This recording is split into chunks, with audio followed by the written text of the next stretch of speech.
Makima is always watching. These words encapsulate the essence of terror. Not the kind of terror that screams or shatters.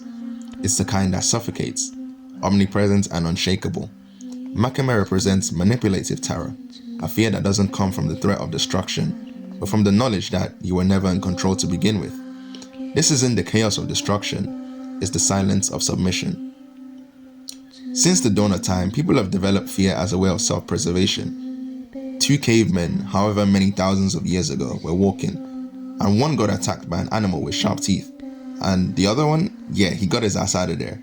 And since then, the trait to be afraid of sharp teeth has been passed. I mean, let's be real. Most of us are never gonna see a shark in our lifetime, but we're still scared of it. Well, because it looks like this. Because we can see patterns, and from those patterns we develop fears and make decisions to save ourselves. But what happens when you can't see the patterns? When you hear that sound in the dark, but you can't see where it's coming from? Historically, terror has taken many forms. Empires like Rome used public executions to instill obedience through spectacle. Totalitarian regimes weaponized surveillance to create paranoia and fear of the unseen. In fiction, a villain like Darth Vader commands terror through overwhelming power, while others like Hannibal Lecter or Light Yagami terrify by being 10 steps ahead, wielding their intelligence like a scalpel. Makima, however, sits in her own category. She isn't loud or chaotic, nor does she rely on brute strength. Her terror is wrapped in beauty, elegance, and calm, qualities that make her manipulation all the more insidious. Her name reinforces this identity. The word Makima, though not a direct Japanese name, likely derives from the Japanese word maku, meaning to wrap or to bind. It's a perfect metaphor for her nature, the way she coils around others, tightening her grip until they belong completely to her. But the ma in her name softens it, creating an almost soothing tone that rolls off the tongue, as if her control is something natural, even comforting. This duality of her name mirrors her entire character. Beauty masking domination, calm concealing cruelty. I mean, look, some of us knew Makima the baddie before they even knew Makima the character. Let's be real. And think about it. Look at most of the devils displayed in Chainsawman. They're usually grotesque, monstrous, or clearly evil looking, while Makima looks like something out of a Vogue magazine. Some would say devilishly hot. But Makima isn't just the devil in figures of speech. She is the devil, a manifestation of control itself. Her beauty is serene, her posture impeccable, and her voice rarely ever rises above a conversational tone. But these qualities disarm and mislead those around her. Her golden eyes, marked by hypnotic concentric spirals, and the halo imagery that appears in a pivotal panel, frame her as a divine figure. The halo is a symbol of purity, divinity, and salvation, yet on Makima it becomes an unsettling contradiction. Instead of signifying deliverance, a halo symbolizes the illusion of it. She presents herself as a savior to Denji, Aki, and the world at large, but beneath the surface, salvation is just another leash. Her relationship with Denji is the clearest demonstration of her manipulative terror.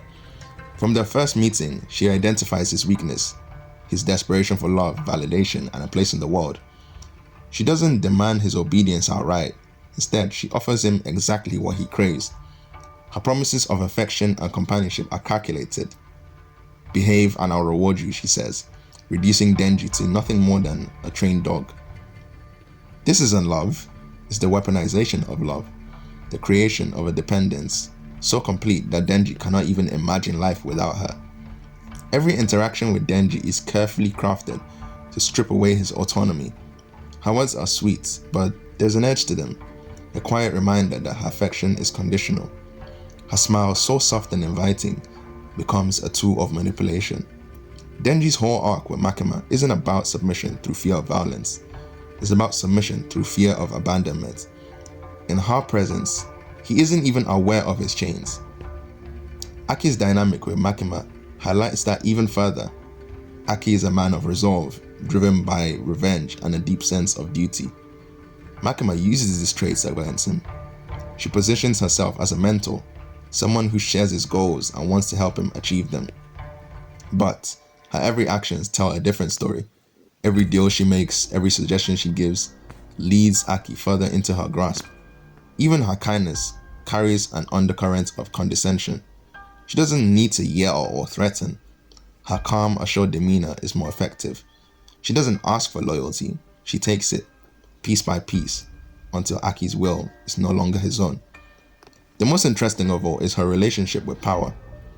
Unlike Denji or Aki, Power's fear of Makima is immediate and instinctual.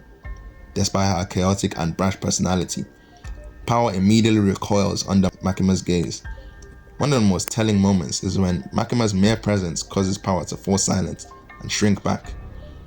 It's a primal fear, the kind that doesn't require explanation. Power recognizes Makima for what she truly is, a predator. Makima's interaction with Kusakabe, though brief, also demonstrate her dominance. Kusakabe is a confident and skilled devil hunter, and he confronts her, but she doesn't need to argue or raise a voice. Her silence, her watchful gaze, is more than enough to dismantle him. He falters, his resolve crumbling under weight of her presence. This is the power of manipulative terror. She doesn't need to force obedience. She creates an environment where resistance feels futile. Makima is always watching. Her gaze isn't just a physical phenomenon. It's a manifestation of her power. Her eyes with their hypnotic spirals are a visual representation of her ability to ensnare and control. They don't just see you, they consume you and see right through you. Her gaze strips away your defenses, laying bare your vulnerabilities. The phrase isn't just a reminder of her presence, it's a declaration of inevitability. In Makima's world, you're always being watched, always being judged, and always under her control. One of her most chilling lines is, "I like dogs because they obey me." It's simple, but it encapsulates her entire philosophy. To Makima, people aren't equals, they're tools, pawned to be used and discarded. Her affection is conditional, her kindness a performance, and yet she's so adept at manipulation that her victims often don't realize the extent of her control until it's too late. What sets Makima apart from other villains is her restraint. She doesn't rely on grand displays of power or chaotic violence.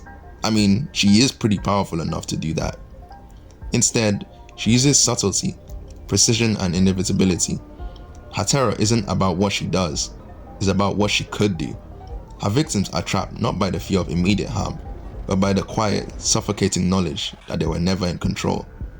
Even her supposed goal of creating a better world is tainted by her methods. She speaks of eliminating suffering and creating a utopia, but her vision of peace is one of absolute control. In her utopia, there is no room for free will, no space for individuality. Her terror isn't just physical, it's existential. Makima's ability to embody contradictions is what makes her so unforgettable. She's beautiful yet terrifying, calm yet overwhelming, divine yet utterly monstrous. Her manipulative terror isn't loud or chaotic, it's quiet, deliberate, and inescapable. Makima is watching, and in her gaze, you don't just lose control, you lose yourself.